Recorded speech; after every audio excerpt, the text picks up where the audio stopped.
Okay, so this is a follow-up video to my video on how to log into Handshake, and this is going to be a two-part video. The first part of this video is going to be how to post a job that has never been posted before, a brand new position that you've never posted before, and the second part will be how to duplicate a job that has been previously posted by your department so you can save yourself some time and effort and get a clean slate of applicants each time you post that position. So first up is how to post a job. So you've logged in. The first thing you're going to do is, I know this will be surprising, but you're going to click on this post a job button right here, and you are going to go through these questions. I will walk through them here with you as we are posting a pretend position. So first thing that you want them to do is they want to click apply in Handshake. If it is a student worker position, they are required to submit an application on Handshake, so you need to go ahead and click that button. Next is going to be the title of the position, which is student worker test or GA test or whatever the name of the position is. Try to be as specific as possible to what they're going to be doing. So if this is like a graduate assistant for research with a focus on social media and design, you want to make sure you're as specific at that as you can. Also make sure you spell things right. Company division doesn't necessarily apply to everyone, but sometimes if you're posting as your college and you have your departments listed here, you need to do that. You can add this additional one in there. So like if this person is going to be working with, in my department, employers or student programs or working at the line wardrobe, I can select those. But this is just a generic position. That's an optional thing. So the next step is to show your name or not show your info. I usually put don't show my info because it increases the number of email reach outs you get. Someone applies and then they send an email to tell you they've applied. So I just put don't show my info because it helps out. Next step, and this is an important one, you're going to go ahead and click on campus student employment if you are hiring a student worker or a GA. Anything else you list is going to ask you a lot of questions that aren't relevant to the job, because this job board is used for other outside employers, not just on campus. So make sure you always select that employment type on campus student employment. The next thing you want to do is do part-time. Student workers can work part-time up to 19 hours per week according to policy. Their first priority is to be a student, and GAs can work up to 20 hours a week as a graduate student. The next thing I always do is I do temporary because no student worker is ever going to be a permanent position. They are not here permanently for a long time. If you want to put these start dates, you can. I usually include a start date of the semester in which I'm going to be hiring for. So it is 2021 now. So if I was hiring with like a February 1st start date, I would actually put the end of the semester as that end date, because I, in my department, choose that students are rehired from semester to semester, not on a annual basis, because we do evaluations with them at the end of each semester, and they will know that going in. It's very clearly told to them in an offer letter. So what we want to do here is put that end date. The next question is another commonly asked question. Is this a work study job? So if you say yes here, this position is only going to be available to work study students. You might be asking yourself, what is work study? I want them to be able to study at work sometimes. I want them to be able to work while they're in school. Work study is a specifically federal or state funded financial aid budget that pays for your student workers. So this is a form of their financial aid package that they are awarded through financial aid. Only students with significant financial need are given work study. So, and they are marked as eligible in a Handshake as they receive that award. They have to reach out to us to get a permit created. So if you say work study here, only students who have an active work study permit will be able to see that. And if you do not, you're going to answer yes to this question if you want to, if you can only hire a work study student. For example, in my department, I do not have additional student worker funding. I don't have a budget line item for student workers. So I say, yes, this is a work study job, because I can only fund them if they are awarded financial aid work study, which covers 100% of their funded salary. So I say yes here, you can say no here. If you say no, it does not mean you cannot hire a work study student. It just means that that is not your only option. So if you hire a student and you find out they have work study, they can be paid utilizing their work study awarded funds. They just need to be paid out of the work study account and not your own departmental account. So fao.workstudy@tamuc.edu, currently managed by Christina Yoakum, is the best way to find out more information about work study. But that is something that kind of is a question people ask a lot. So I say yes here because that is how student workers are funded in my department. Then next, you're going to click on details, or you can click next. Description is a job description. What are they going to do? You want to put what they will do in the role. You want to put requirements here, what you expect of them. You know, are they going to work Monday? Do you need someone Monday, Wednesday, Friday from 11 to 2? Or do you need someone who can work weekends? Do you want someone who has technical skills, a customer support, those kinds of things? You want to make sure that you include all of that. And again, don't be like me and misspell every other word.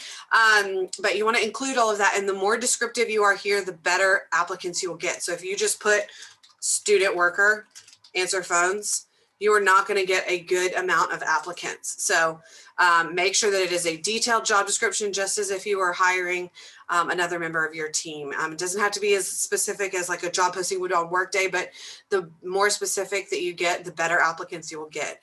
If you need assistance with that, we can help you create those job descriptions in career development.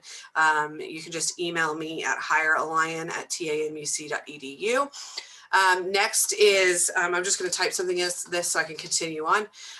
It's going to ask how many people you're going to hire for this position. So if you know you need 10 student workers to help you out over the summer, congratulations. That sounds like an amazing budget. I'm a little envious.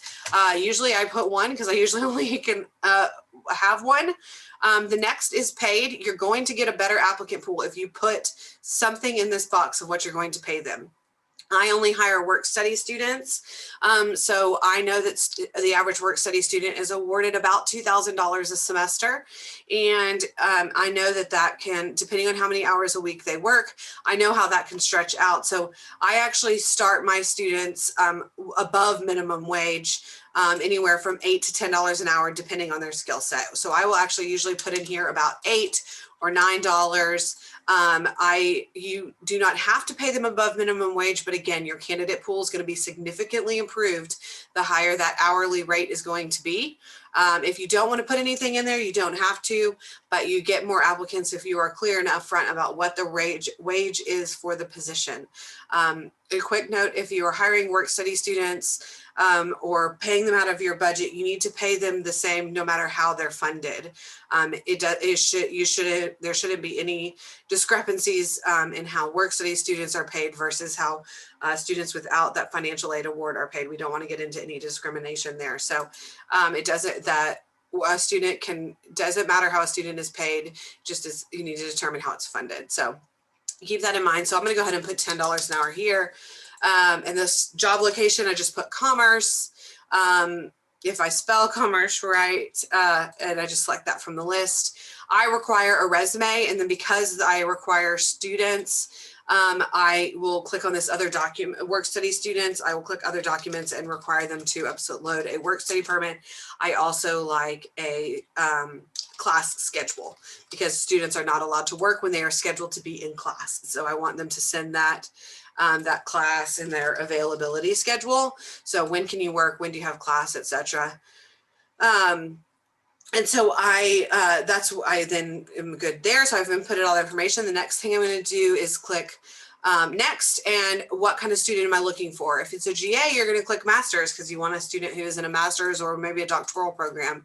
If this is, a freshman counselor role, you want to look at that. You don't have to click anything. Again, this is optional, but it does narrow down your pool. If you get 100 applicants, and you need it to be an undergrad student, you can filter out graduate students, for example. Next is a GPA, optional. All of the things on this page and the preferences are optional. So if I'm looking for a specific business student, I can select those things, but I actually typically just leave it open to everyone, because a business student can have a creative background, and so can an ag student or a biology student. It doesn't matter what major the students are, but I know that there's a lot of departments that need, like the chemistry department needs to hire a chemistry student. The math department needs to hire a math student who is a math tutor, those kinds of things. So these are totally up to you. The next thing is to select the applicant package recipients, who's going to get notified when someone applies to the role. So right now it says is coming to me. I can set it up to where it comes to someone else in my department if I want. If Lacey and I, for example, both want a copy of it. If not, then usually there's an X right here. I'm not sure why it's not there right now, but if I want to remove her or add myself back in, I can do that.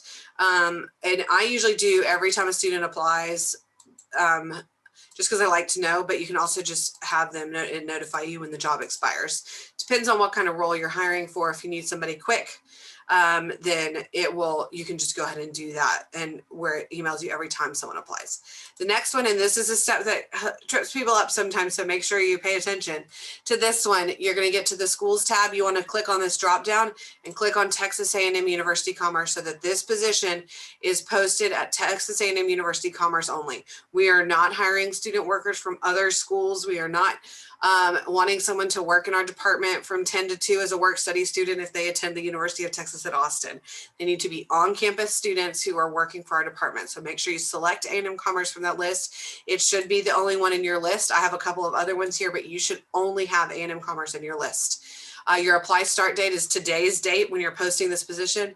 Your expiration date is when it's going to expire. You want to go ahead and set that expiration date a minimum of 5 days after your posting. So today is the 27th. I'm going to go 1, 2, 3, 4, 5. That would be Monday. I actually usually do 5 business days to give equal opportunity to students to apply. So I would actually keep this position open till the 3rd at 4 p.m. That's when I'm going to expire that role and review applicants. So I've done all of that. The next thing I do is preview. This is going to show me what my job will look like. You can see here that under job description, all I typed was job description. So this really doesn't look like a very exciting graduate assistantship. I'm probably not going to get a very good applicant pool. So if I want, I can go click back on my details, add more job description stuff here, and then go back to my preview and see again what it looks like and be like, oh no, there's a typo or whatever I'm doing. And it shows you exactly what it'll look like for the student. And then you click save. I'm not going to do that right now because I don't want any student to think that I'm posting a new graduate assistant position, particularly my graduate assistant whom I just hired. So I'm gonna hit cancel and show you what it will look like in an actual position. So if you hit cancel, it just won't save anything. So it would go to pending at that point, and then our department approves those roles. And it usually takes, we ask that you give us 24 hours to approve those. It's usually faster than that, but we ask that you give us 24 hours to approve those. So that is how you create a new job posting from scratch in Handshake. I'm going to stop the recording and do a separate recording on how to duplicate an old job posting, and that is a much shorter video that only takes a couple of minutes to do and will save you a lot of time. So I hope you check that one out too. Thanks for your time today. Bye-bye.